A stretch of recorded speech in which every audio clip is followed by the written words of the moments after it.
O Instituto Cultural Vale apresentam a terceira edição do Flitabira.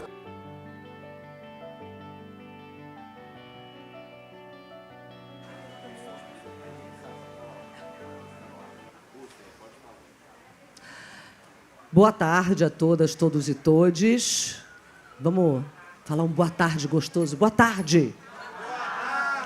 Que bom, que bom. Agradecer ao Afonso, ao Sérgio, a essa gente querida por essa oportunidade. Eu venho de um pouco longe, estou vindo lá do Pará, um estado que guarda muitas semelhanças em diversos aspectos aqui com essas Minas Gerais. Também somos um estado minerador, também um estado muito forte culturalmente. E quero agradecer imensamente. Me chamo Úrsula Vidal, sou secretária de Cultura do estado do Pará e é uma honra gigante estar aqui hoje provocando essa conversa com essas duas mulheres gigantes por quem todos nós temos imensa admiração.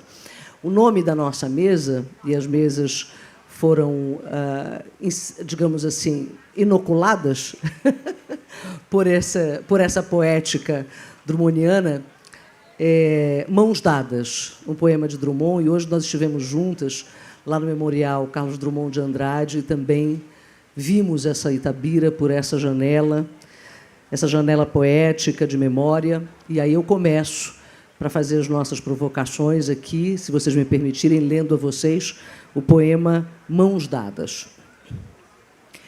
Não serei o poeta de um mundo caduco. Também não cantarei o mundo futuro. Estou preso à vida e olho meus companheiros. Estão taciturnos, mas nutrem grandes esperanças. Entre eles, considero a enorme realidade. O presente é tão grande, não nos afastemos. Não nos afastemos muito. Vamos de mãos dadas. Não serei o cantor de uma mulher, de uma história, não direi os suspiros ao anoitecer, a paisagem vista da janela. Não distribuirei entorpecentes ou cartas de suicida, não fugirei para as ilhas, nem serei raptado por serafins. O tempo é a minha matéria. Do tempo presente, os homens presentes, a vida presente. Salve Carlos Drummond de Andrade. Salve a sua Itabira. Vou começar aqui pela minha colega jornalista, né? Porque temos essa inquietação, e eu sei que também é tua, muito, Andréia, uma inquietação de promoção de justiça social. Né? O jornalismo nos leva a pesquisar, a perguntar, a tentar entender, a mergulhar, a observar, porque somos inquietos. E hoje, todos nós nos emocionamos com essa experiência poética dessas crianças e adolescentes. E, no momento da leitura, da redação de uma das premiadas hoje, foi o momento em que essa nossa catarse se faz nos encharcando com o que nos esperança. Né? Uma jovem, entre 14 e 15 anos, falando sobre memória, sobre saudade, sobre lugar, sobre um frango saudade ou uma saudade frango.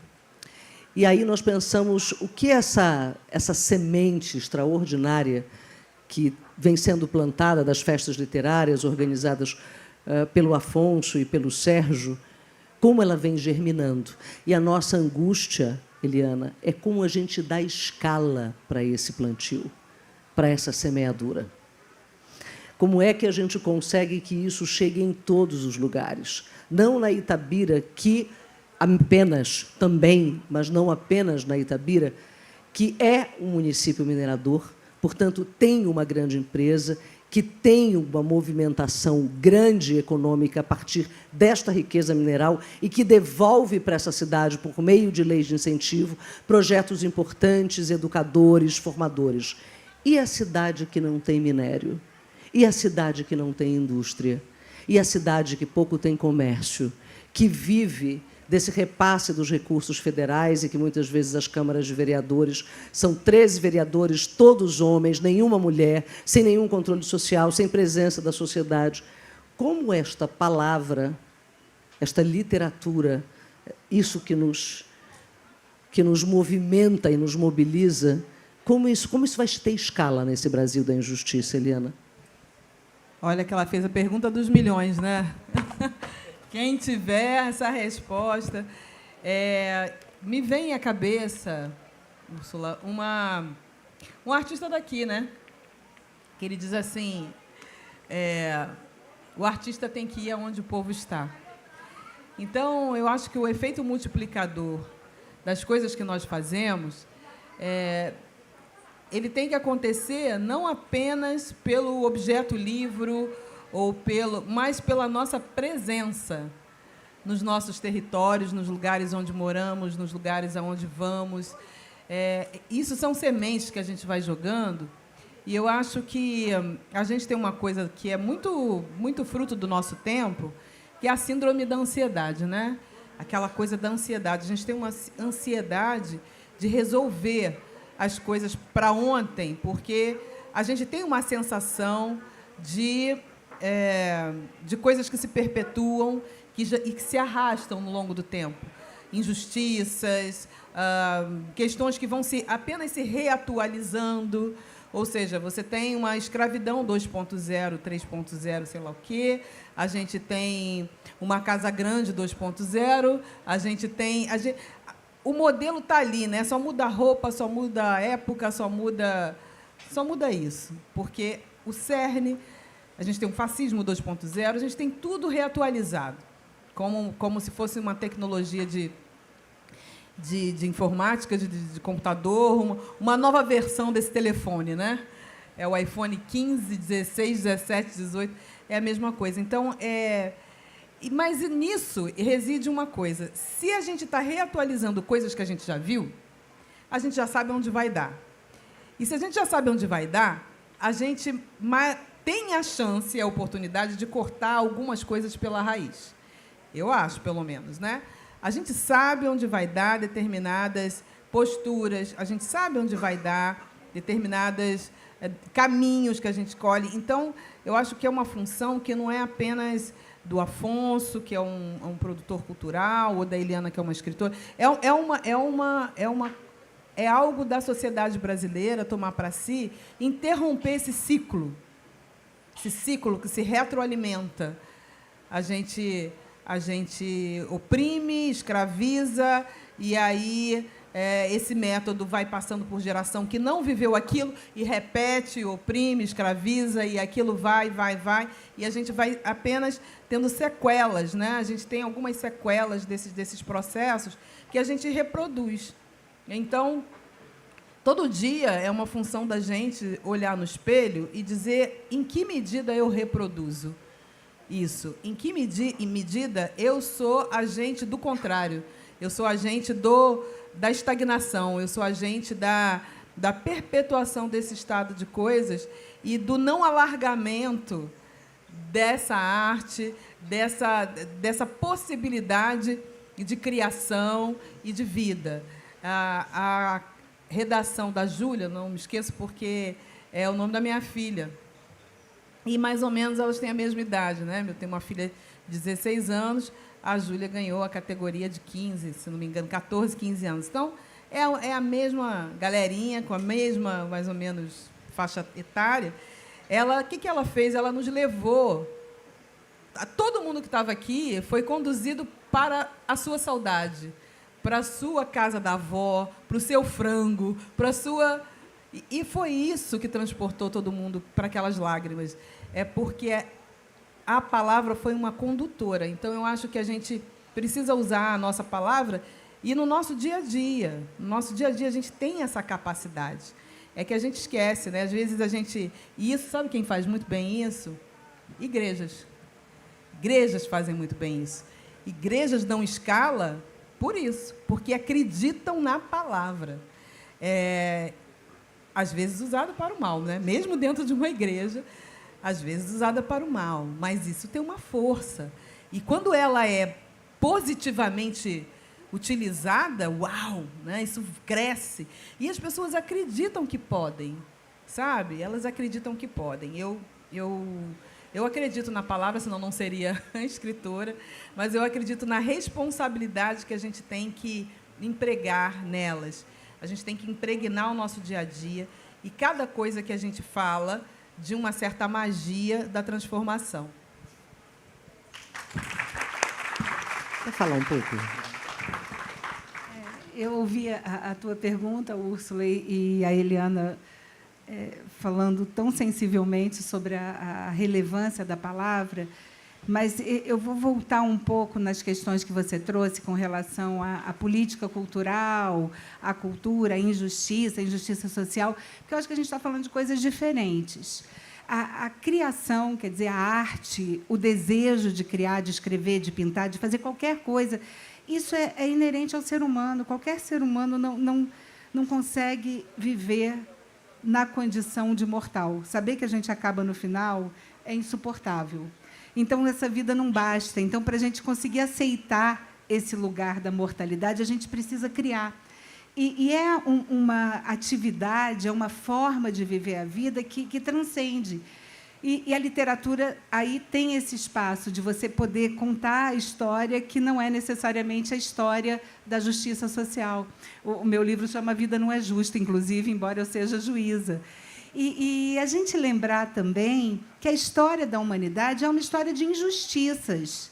Nós não temos registro histórico de um tempo em que as sociedades, os seres humanos, as nações e os povos conviveram pacificamente. Aliás, a paz perpétua é o que nós não desejamos, o que nos movimenta é exatamente isso, é o que a gente não tem, é o desejo, é o que leva a gente adiante, com erros e acertos, com momentos mais democráticos e momentos mais totalitários. E aí eu consigo enxergar a relevância de uma política pública que deva ser assumida para dar vazão e para garantir o direito fundamental que qualquer ser humano tem à dignidade. Porque, quando a gente fala de direito à cultura, a gente está falando de um direito à dignidade. Essas crianças que nós vimos aqui de manhã, que foi assim... emocionante, comovente. Eu voltei para a casa da minha avó, eu senti o cheiro do frango da minha avó e fiquei extremamente emocionada. É uma forma de expressão que nasce de um sentimento e que pode virar uma atividade literária ou não, a depender da canalização que se dá para essa atividade. E essas crianças encontraram um professor que pediu música no Fantástico. Ele trouxe 3 alunos aqui que ganharam a premiação. E você vê a importância de um Estado presente na hora de garantir às crianças o direito à educação, o direito à cultura, o acesso a políticas públicas que permitam a canalização da sensibilidade. A cultura educa a sensibilidade, e essa atividade é uma atividade que é um dever do Estado. Quando você pensa no desenho da nossa Constituição, a Constituição diz isso. Então, o Estado não é bonzinho porque permite, ou porque faz, ou porque acontece. E o que a gente tem de possibilidades de captar recursos por meio de empresas para garantir essas políticas é uma forma de reparação, porque a gente está falando também de empresas que investem em cultura, mas que extraem um minério. A gente está falando de uma atividade que impacta a cidade a ponto de fazer Drummond escrever poemas e mais poemas provocados pela angústia de viver numa cidade que tem os nervos expostos com as escavações e com a mineração. Então, é um paradoxo, né? Porque a gente sabe que precisa dessa política e, ao mesmo tempo, a gente sabe que ela deriva de uma grande injustiça.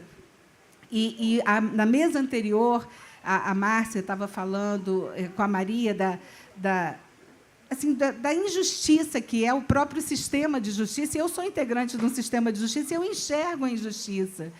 Porque é outro paradoxo que eu também sou obrigada a conviver. Eu sou uma magistrada integrando um poder que é desenhado para estruturalmente manter o status quo e tem um compromisso com a transformação, com a afirmação dos direitos fundamentais, que passa também pelo fortalecimento desse poder. Então, a gente está falando, resumidamente, que os estados que têm compromisso com a democracia são estados que têm compromisso com a afirmação dos direitos fundamentais, da cultura, da justiça, da redução dos danos e da redução das injustiças.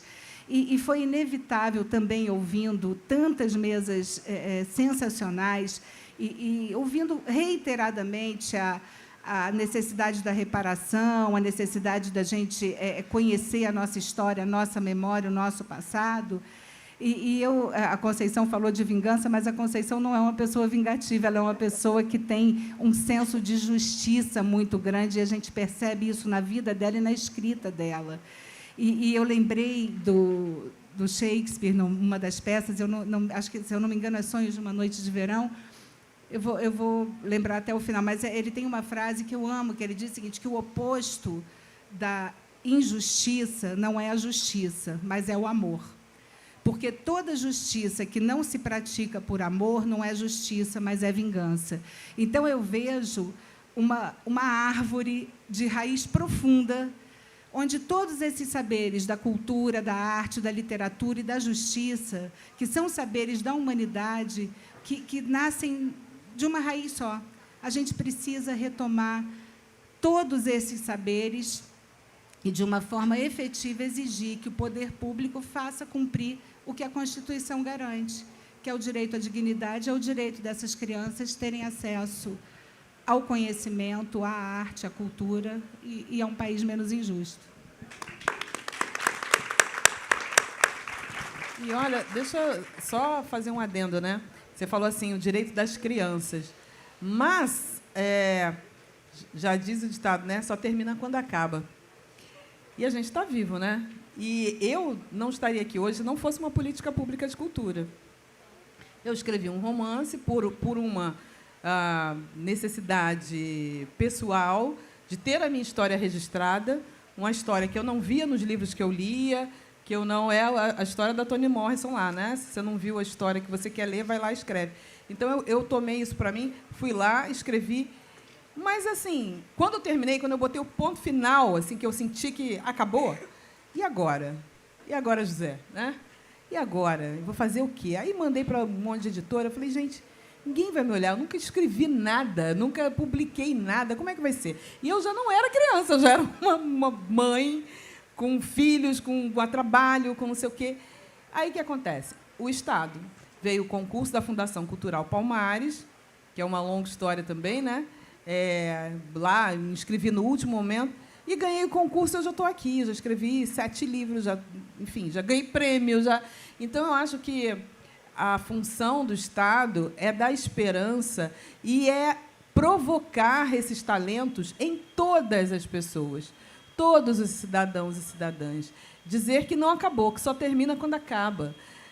A gente tem uma sociedade muito etarista, e muito, eu ia falar um palavrão, mas não vou, em respeito aos itamirenses, mas é uma sociedade, sabe, muito, pelo amor de Deus, careta, sabe, de achar que a pessoa fez 40. A gente teve agora, né, um caso da menina, tem uma colega de turma com 40 anos, e as garotas debochando que a menina tem 40 anos, e, pelo amor de Deus, ela acha que vai acontecer o quê com ela quando ela fizer 40 anos? Vai se explodir, vai virar... Enfim... Então, eu acho que é isso, acho que a gente precisa subverter essas lógicas e essas certezas que um mundo muito excludente introjetou em cada uma de nós. E o Estado tem esse papel, né?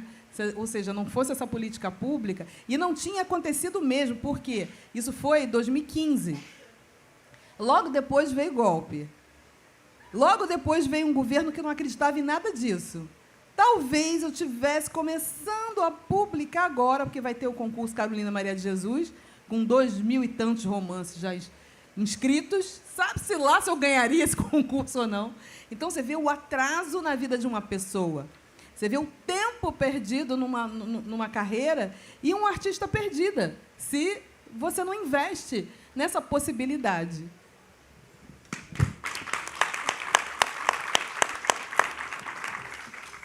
Vamos tentar falar do tempo presente E o tempo é essa coisa fugidia, né? Que a gente, às vezes, quer ancorar num desejo de realização, numa visita na memória, num antes e num depois, ou o que é esse meu agora, né?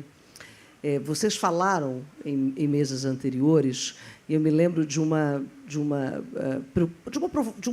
talvez uma inquietação também, mas uma angústia da Eliana com essa coisa da burocracia que sequestra o tempo da criatividade, o tempo do ócio, o tempo do respeito pela persona que eu estou construindo também nesse mundo literário. E tu falavas, Andréia, sobre o quanto os autores que nos navegaram por um caminho de uma literatura que nos permitiu visitar as nossas angústias, eles também foram muito importantes para a nossa transformação. Mas é só isso que a gente vai passar para essa meninada?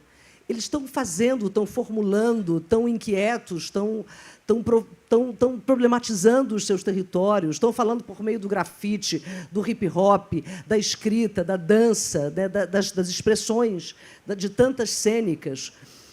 E a gente não pode também ancorá-los demais nisso, que é essa perplexidade nossa diante de um mundo tão injusto, mas, ao mesmo tempo, é preciso dar essa porta de saída para eles, porque eles estão querendo essa saída. Mas o tempo para eles é outro. Entre um momento de escapismo absoluto, onde eu estou na rede social, mas eu também quero criar, e aí eu não vou dar conta, e eles estão muito ansiosos, muito ansiosos. Elas e eles estão muito ansiosos. Como é esse tempo dessa criação e dessa juventude que está cheia de energia e de potência criativa e que precisa, de certa maneira, da gente também, como a gente precisa da Conceição, como ela precisou da Carolina? Entende? Quem começa? Eu não sei, gente. Eu estou tão ansiosa quanto esses meninos para lidar com o tempo, porque a gente tem vivido um tempo simultâneo, né? E isso fragmenta a nossa atenção. Eu tenho dificuldade de lidar com esse tempo que não é linear, porque eu acho que isso é uma mudança real, eu não consigo, isso me exaspera quando eu estou lendo um livro e aí apita uma mensagem e eu preciso parar para ler a mensagem e, ao mesmo tempo, chega uma mensagem direta na tela do computador. Tem gente que faz isso com o pé nas costas e talvez esses meninos já nasçam com essa habilidade, porque é o tempo deles. O que, para mim, parece relevante é que a gente não transforme o tempo dessa garotada num tempo que não é mais o tempo presente.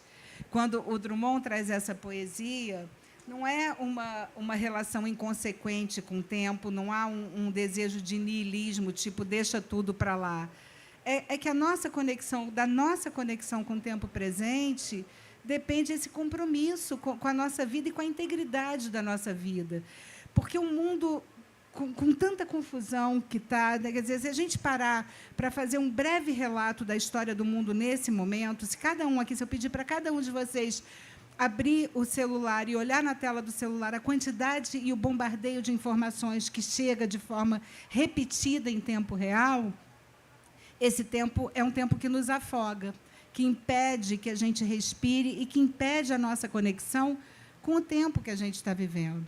Como deve ser insuportável para esses meninos ficarem ouvindo que tempo bom era no passado. Essa síndrome, ou no futuro, né? Porque tem aquele filme do Woody Allen, Meia-Noite em Paris, que é um filme que a pessoa nunca está conectada com o próprio tempo, ela está sempre desejando um passado que ela não viveu, está sempre idealizando um tempo que não é o dela, quando o tempo que nós temos é esse tempo. Assim, o tempo que a gente tem, até que a eternidade venha, né, João, que você estava falando da inteligência artificial, da possibilidade de uma longevidade maior, mas até que isso venha, são tantos são tantas pedras no caminho que a gente precisa enfrentar com relação à desigualdade social.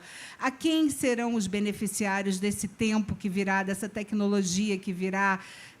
A injustiça, que hoje já é tão grande, vai ficar ainda maior com essa potencialização da tecnologia e das inteligências artificiais da área da saúde. Mas, enfim, esse tempo, enquanto ele não vem, enquanto o tempo da eternidade não vem, o nosso tempo é o mesmo. É o tempo entre o dia que a gente nasce e o dia que a gente morre. Esse é o tempo que a gente tem. E é com esse tempo que a gente precisa se conectar.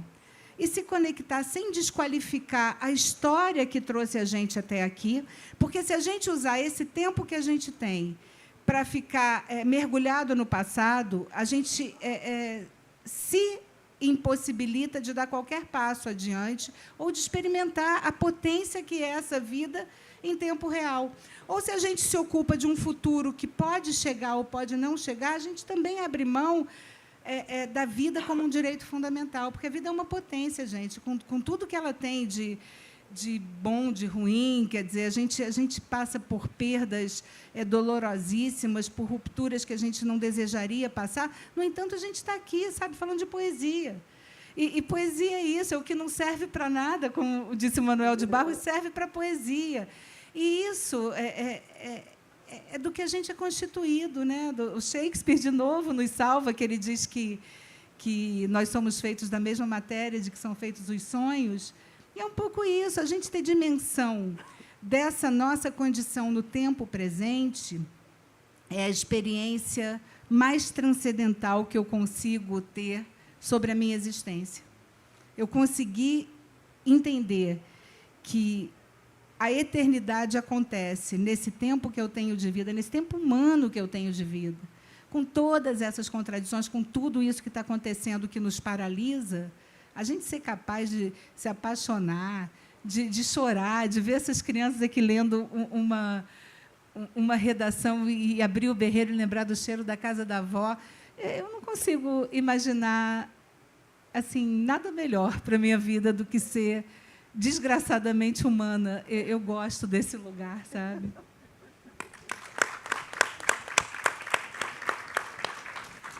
Pois então, eu acho assim, né? A gente tem o presente, passado e futuro.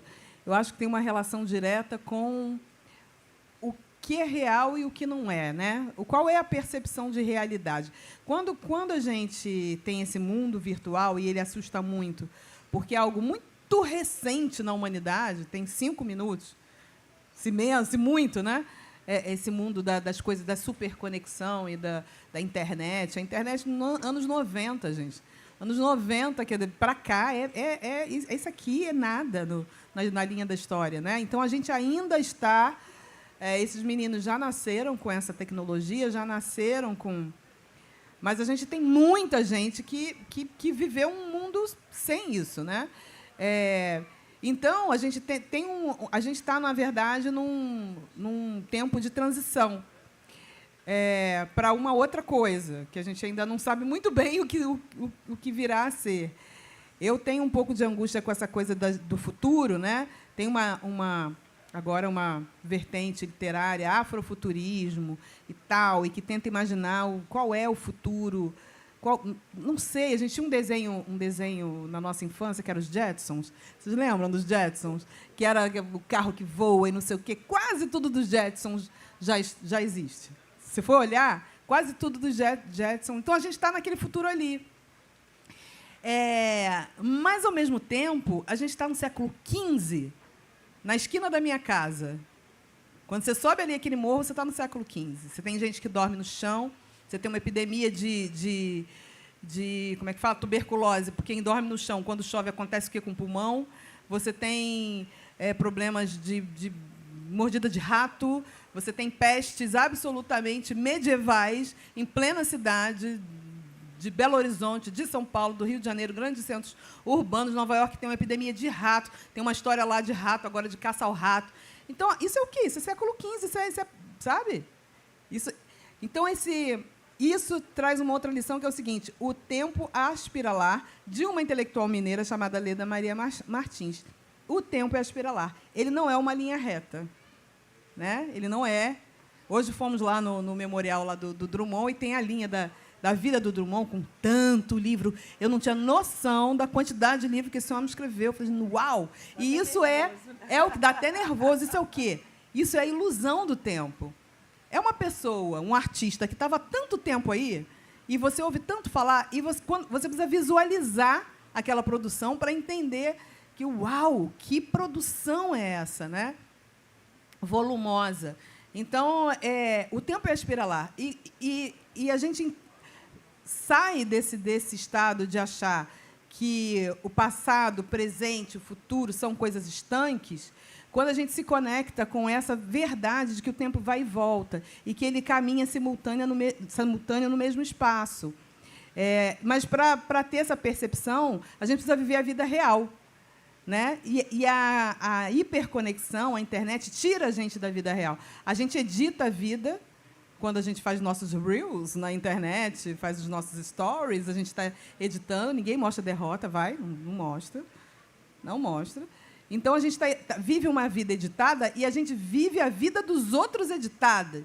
Então, as pessoas desejam vidas que não são suas, nunca poderão ser, e também não são daquela pessoa, porque aquela vida daquela pessoa não é verdade. É tudo um grande jogo de ilusionismo, né? E isso está altamente conectado com todas as nossas síndromes, com a epidemia de tristeza, de solidão, de ansiedade, de pânico. Isso está... É o cerne da questão, né? A gente não tem vivido, a gente não tem deixado a nossa canoa andar, porque a gente está tentando controlar o tempo. Eu acho que a gente tem uma epidemia, na verdade, de tentativa de controle. A gente quer controlar o tempo. A gente tem essas coisas, otimize seu tempo, tem curso para otimizar o tempo, tudo a gente quer controlar, e a vida não se presta a isso.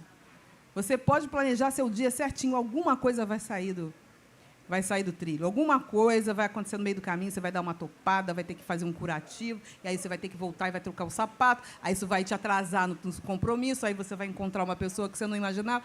Então, a vida vai te levando por outros caminhos, e a gente não controla, absolutamente não controla. Então, quando a gente se conscientiza de que a gente não tem controle de nada, aí você consegue começar pelo menos eu vejo assim, né? Aí você começa a conduzir, eu, pelo menos, comecei a conduzir melhor o meu tempo. Porque eu comecei a ouvir a vida, né? Vamos lá, o que esse dia está me dizendo hoje? O dia está me dizendo que eu não devo mexer com a burocracia, porque eu estou muito irritada. Então, eu vou delegar isso para uma outra pessoa, ou vou fazer o que é Eliana, ou então é aquele dia que você tira para ligar para o telemarketing e fala assim, hoje eu vou dedicar amanhã a reclamar. Tem aquele dia que tem um dia não, você falou, tem um dia sim, um dia não. Hoje eu estou no meu dia não. Hoje eu vou criar caso com todo mundo que me aparecer na frente. Eu vou tretar na internet, eu vou meter a mão em todos os vesperos. Hoje eu estou no meu dia sim, hoje eu não quero. Então, a gente precisa aprender a se ouvir, né? A se ouvir e a não forçar esse controle que a gente inutilmente fica tentando ter da vida. E a literatura, em especial, é algo que me fascina pelo seguinte: o livro ele tem essa capacidade de congelar o tempo. É um retrato assim, né? Um frame. Porque, quando eu escrevi o Solitária, foi na pandemia, muito irritada de ver os nossos ídolos, os grandes artistas, todo mundo fazendo live, né? Aquela coisa, você entrava no Instagram, estava assim, todo mundo ao vivo, live pra caramba. E todo mundo com as suas empregadas domésticas fazendo churrasco, servindo não sei o quê. Eu falei, essa mulher vai se isolar como, gente? Se ela tem que trabalhar... Então, e aí eu comecei a observar o tanto de denúncia de cativeiro, de cárcere privado, de situação análoga à escravidão, de pessoas encarceradas junto com uma elite que se deu ao luxo de fazer muita coisa, de ir para a sua fazenda, vou ficar na minha fazenda, porque... Né? Mas você leva seu escravinho junto. Então, isso me deixou assim, revoltada. E aí, no meio da história, teve a questão do menino Miguel, que caiu do prédio, todo mundo viu isso, né? E aí eu pensei assim, meu Deus, o que isso significa, né? Uma mulher fazendo as unhas, uma criança de 5 anos, 4 anos, entra num elevador, ela aperta o andar de cima, a criança sobe em vez de descer, e o menino cai do 10º andar e morre. E eu acompanho a mãe na internet, ela sangra pela internet todos os dias aquela mulher sangra. E eu fiquei pensando assim, cara, amanhã vai ser outro caso, depois de amanhã outro caso. Jornalistas, né? O hard news te faz esquecer e te faz ter essa ilusão do tempo. Outro caso mais escabroso vai acontecer, isso vai passar e essa mulher vai ser esquecida, essa criança não vai ser nunca, essa vida não importa, sabe? E aí eu falei, mas espera aí, tem uma coisa que eu posso fazer sim, eu posso fazer esse assim, ó, plec. Aí eu escrevi aquele livro. E eu achei que era um caso, eu escrevi um livro curto, bem curto, de propósito, porque eu queria que as pessoas que vivem aquela realidade lessem até o fim, e livros grandes, a gente sabe, para quem não tem o hábito de leitura, é um fator que te assusta, de que, às vezes, o livro é maravilhoso, mas a pessoa não se sente autorizada nem a pegar num tijolo de livro, né? Quanto mais... Então, eu queria que as pessoas se sentissem incentivadas, que fosse um livro que não fosse caro, justamente para ter esse acesso. Cara, foi um tiro assim, certinho, porque as meninas que já não estão nessa realidade, que estão nesta nova geração, compram, dão de presente à mãe, a mãe lê, vê a vida dela, empresta para a tia, que empresta para a comadre. O livro roda. E é um assunto que não está esgotado, porque é a vida de todo mundo no Brasil. Se você não é empregada doméstica, se você não é filho de empregada doméstica, em algum momento você teve ou tem uma empregada doméstica, em algum momento você foi a alguma casa que tinha ou tem uma empregada doméstica. Então, aquilo ali está na vida de todo mundo. Isso é você entender o tempo, né? E como você pode usá-lo, e usar a arte a favor, para uma reflexão. Enfim, são muitas coisas, eu poderia ficar aqui falando horas, não vou mais, porque vocês têm tempo também. A gente...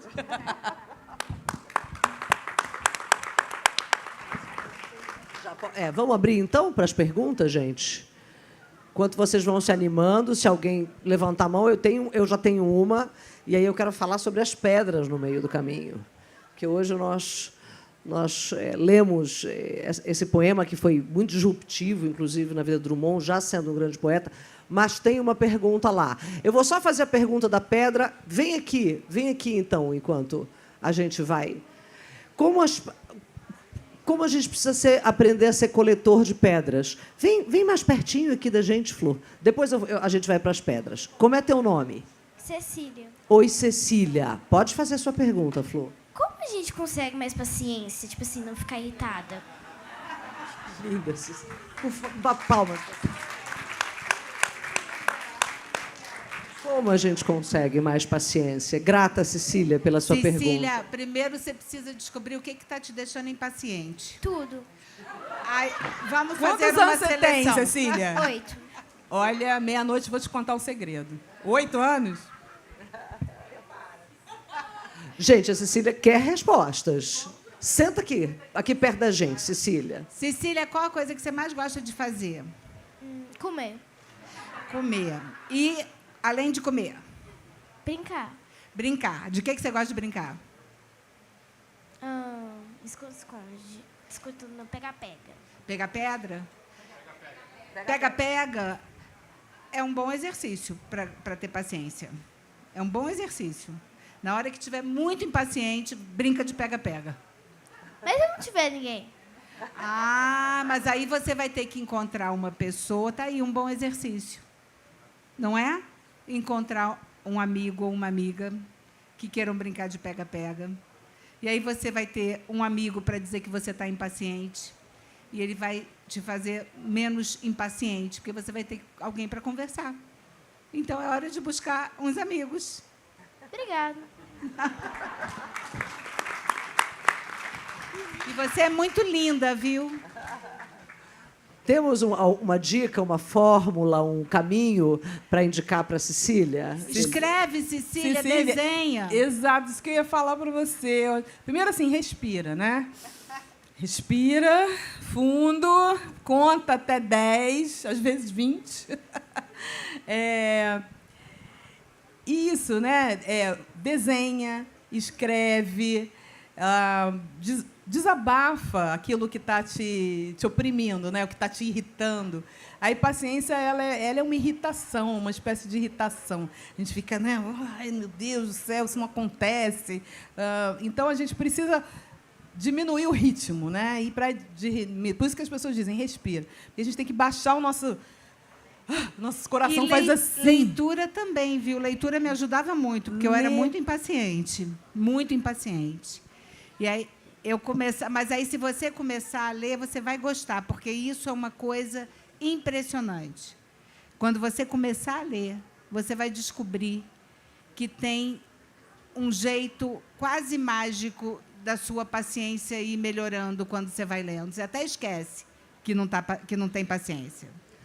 Faz essa experiência. Deixa eu partilhar também, a gente vai ouvir o João. Cecília, paciência, olha essa palavra, do que ela é feita. Paciência é a ciência da paz. Quando a gente está sem essa ciência da paz, a gente está em guerra com alguma coisa que está incomodando a gente. E aí, todas as partilhas que a gente está fazendo contigo, porque a gente também tem as nossas impaciências todo dia. Impaciência com horário, impaciência com gente chata, impaciência com gente grosseira, impaciência com a injustiça do mundo. O que a gente está saindo, você saindo para a escola, e às vezes tem uma criança numa situação de rua, com uma família, e a gente fica impaciente. Por que o mundo é assim? Por que o mundo adulto é assim? Por que as coisas não ficam melhores? Porque eu tenho e o outro não tem. Então, é uma impaciência. A gente não tem paz. E essa paz, o tempo inteiro, ela não existe. Porque o mundo é difícil, mesmo. Mas a gente pode fazer alguma coisa naquele momento para trazer alguma paz para dentro do coração da gente. Fazer uma coisa legal por alguém. Sabe? Dizer uma coisa doce. Ser voluntário. Servir uma coisa para alguém. Fazer alguma coisa boa, que isso enche o coração da gente de paz, para dizer, eu estou fazendo um pouco a minha parte nesse momento agora. Eu sei que amanhã eu vou ter impaciência de novo, mas agora eu estou fazendo a minha paz. É uma forma, sabe? Eu ia dar uma receita. Eu ia dar uma receita, mas a Úrsula disse tudo, mas a minha receita é mais pé no chão. Liga para um amigo. Liga para um amigo. Pronto, dá dúvida, Cecília. Liga para um amigo. Temos mais alguma pergunta, gente? Então, eu vou voltar para a minha pedra aqui no meio do caminho, porque no meio do caminho havia uma pedra. E nós estamos muito impacientes para sermos coletores e coletoras de pedras, porque a gente edifica esse construto do ser com essas pedras que estão no meio do caminho. Como é que a gente aprende a metabolizar, internalizar e entender essas pedras? Por exemplo, os teus livros, né, Andréia? E os teus livros também, né, Eliana? São livros coletores das pedras partilhadas contigo nos momentos das audiências, de uma pedra que um dia pareceu uma montanha e tu te mobilizaste a ver o que tinha atrás dessa montanha, ou antes dessa montanha estar aqui. Como é que a gente vira coletor de pedras para que elas edifiquem algo fortalecedor dessa nossa caminhada? Eu acho que cada um encontra uma maneira de lidar com as pedras no caminho, né? Eu escrevo, que é uma forma que me ajuda a transformar a dor em alguma potência. E eu faço muita terapia, que eu recomendo profundamente. Eu acho que terapia é um exercício que devia ser direito fundamental para todo mundo. No SUS, né? Tinha que estar no SUS. Tinha que ter um atendimento amplo para a gente se conhecer melhor. Eu acho que é um bom caminho, porque são formas de enxergar o outro. E nesse momento que a gente vive também, que a sociedade se organiza de uma maneira tão narcísica, a literatura e a nossa existência fica comprometida sem a escuta do outro. Então, o livro nasce porque eu olho para o outro, eu percebo a vida do outro, eu percebo o impacto da vida do outro na minha vida, ou a forma com que eu impacto o outro com a minha existência, e disso nasce a literatura, porque eu não escrevo para não ser lida, né? Eu escrevo para que leitores tenham acesso às histórias que eu escrevo e para que transformem essas histórias em outras histórias. Então, a escuta, você está disponível para ouvir, é uma forma de coletar essas pedras.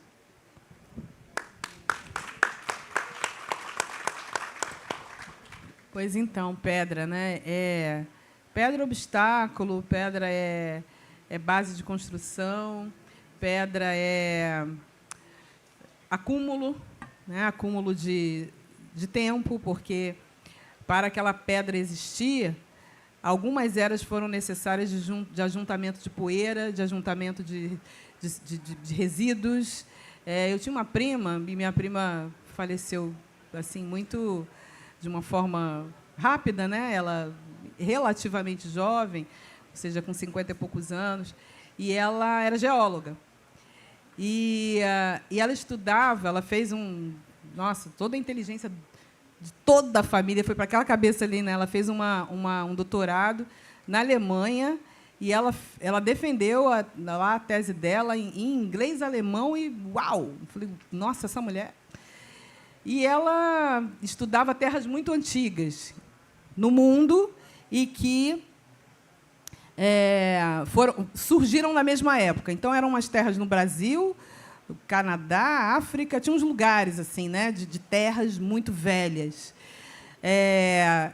Às vezes, a gente olha para um obstáculo, para uma pedra que está no seu caminho, e você só olha aquilo com esse prisma da pedra que te atrapalha e que fere e que...